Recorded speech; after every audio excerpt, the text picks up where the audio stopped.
Hi friends, సత్య beauty హోమ్కి స్వాగతం. ఈరోజు నేను చేయబోయేది పచ్చి కొబ్బరి దొండకాయ ఫ్రై.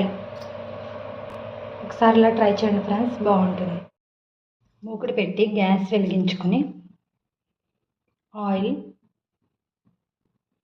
జీలకర్ర, ఆవాలు, మినపప్పు, పచ్చెనగపప్పు, ఎల్లుల్లిపాయ, కరివేపాకు, ఎండుమిర్చి,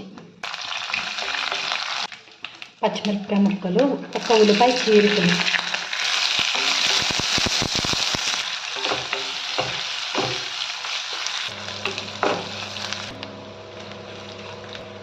ఉల్లిపాయలు ఇలా వేగాక దొండకాయ చీలికలు మీరు కావాలంటే ముక్కల కింద కట్ చేసుకోవచ్చు.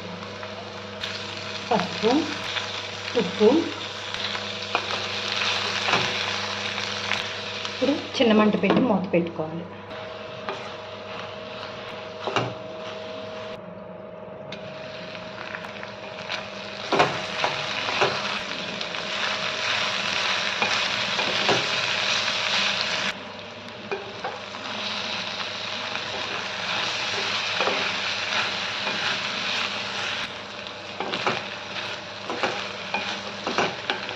దొండకాయ ముక్కలు ఇంకొంచెం వేగాలి.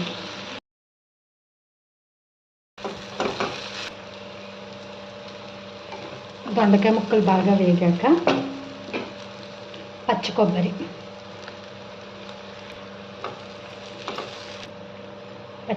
ఇలా బాగా కలిపి మూత పెట్టుకోవాలి 2 నిమిషాలు.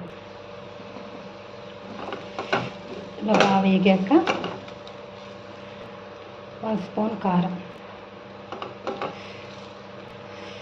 కారం వేసి బాగా కలిపాక కొత్తిమీర. Fry ready. పచ్చి కొబ్బరి దొండకాయ ఫ్రై రెడీ.